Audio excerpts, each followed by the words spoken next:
Hello everyone, I hope you're having an awesome day today, and in this video we're doing a review for the movie Batman Forever, which is the third installment of the original Batman film series. So when it comes to this movie, I would say it's pretty underrated. I know a lot of people don't like it, but there are definitely some really good elements to it. But there are a lot of things that you just gotta talk about individually, so let's just start dissecting it. First of all, Val Kilmer as Batman. His acting is not very good in this movie. He just lacks energy, and you can just tell he would rather be doing anything else. Now, I do think his Batman is pretty solid. It's pretty accurate to the comics. But as Bruce Wayne, this isn't really the acting, but the characterization is just, he's written to be so dumb. The character is supposed to be super intelligent, and they just don't show that in this movie. Then when it comes to Tommy Lee Jones as Harvey Dent, aka Two-Face, he has a good performance, but I don't like the characterization as much.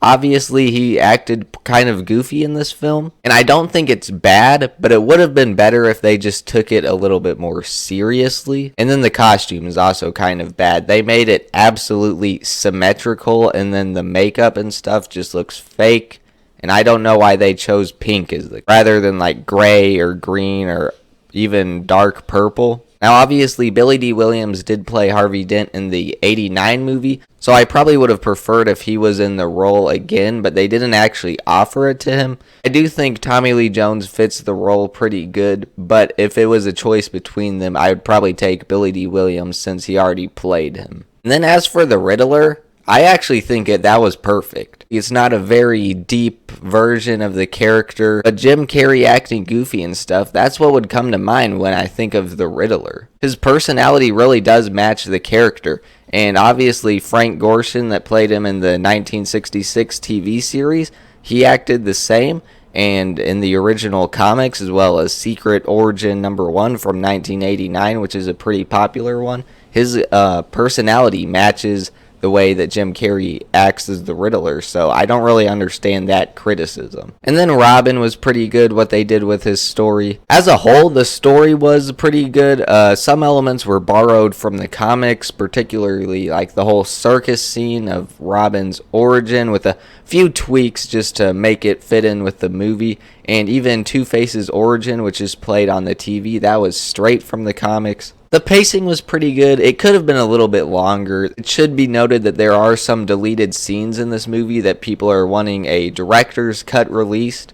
That would be about 2 hours and 40 minutes long, I think, and that would be pretty cool, I would say. Sometimes, though, this movie can be a little too goofy and obnoxious, but overall I wouldn't say the tone is significantly different from the Tim Burton films. It can be dark sometimes, and the Tim Burton films could also be goofy sometimes. Now obviously I would prefer the tone of the Tim Burton films definitely a little bit more. They were consistent. This movie isn't very consistent in quality. Like the opening battle isn't very good, but there are some awesome parts. Also, I forgot to mention the part of the movie where Robin says, "Holy rusted metal, Batman," and then he just explains it to him. That was like actually really cool just because it was a reference to the 1960s TV series. Now, one thing this film definitely improves upon from the Tim Burton ones is there's a better balance of Batman's character arc and how much screen time the villains have. Now, obviously, there are other flaws that kind of bring this movie down, but that was one thing it actually did do better. Also, the music was really good in this movie. It's not as good as the Danny Elfman score,